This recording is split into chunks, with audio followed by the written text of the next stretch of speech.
Yeah, my name is Boaz Waswa. I work for Alliance for Biodiversity International and SEAT. Today we are here demonstrating on how beans can fit in the kitchen gardens. We have bush beans, which are the normal beans that we know, that grow normally not too tall. And then we have the climbing beans, beans that can grow as high as 2 meters, 2.5 meters, as you can see. And the advantage of having climbing beans is that it's a high yielder. Generally, when you look at it, it yields 2, 3, 4 times more than the normal bush beans. And therefore, it can be a very good variety when it comes to the home gardens.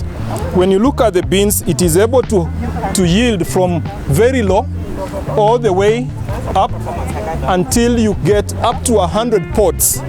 And for a home garden or a kitchen garden, you can harvest the lower beans as they mature and gradually continue harvesting them as the season matures.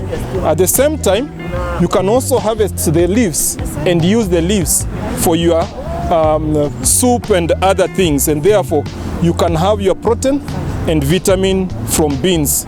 And that's why we say climbing beans can really be a good opportunity for a kitchen garden. Thank you. Compared to the Oh, okay. in terms of production. Okay. So in terms of production, if we were to compare bush beans and the climbing beans, you realize that the bush beans will yield about 1.5 tons per hectare, which is about 6 to 8 bags of beans. But when you look at the climbing beans, you are able to get as high as 4 tons per hectare, which is nearly 3 times more than what you get for the bush beans.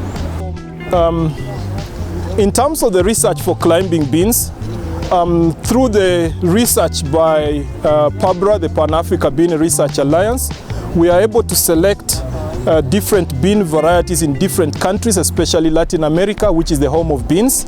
And then we exchange them with the countries and give the countries, let's say, CALRO, to test the beans and be able to release the variety that is best suited for the agroecology.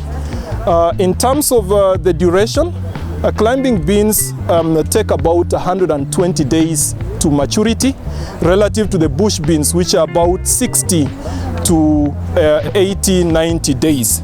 So though they take longer, it's because of their growth habit, which is a little bit longer relative to the bush beans. And then they are also longer yielders compared to the bush beans. In terms of rainfall, we have a wide range of climbing beans, those that are what we call medium altitude climbers that are generally suitable for our country, Kenya. And then in other countries, we have climbers that go as high into 2,000 meters above sea level. So we have a wide range of climbers depending on the agroecologies that we are talking about and the rainfall and the other conditions. One other advantage that we have for climbers is that they are better nitrogen fixers compared to the bush beans. So they can also fix a lot of nitrogen, and that improves the soil. And again, if you look at the number of leaves for a climber, it will tend to have more leaves, and when the leaves fall on the ground, they are able to improve soil fertility and therefore make your soils even healthier and better for the subsequent crops. So those are some of the advantages that we have for climbers.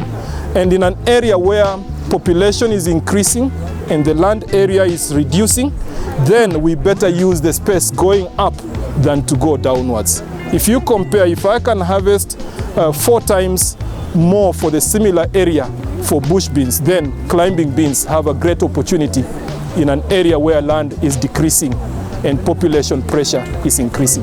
Thank you.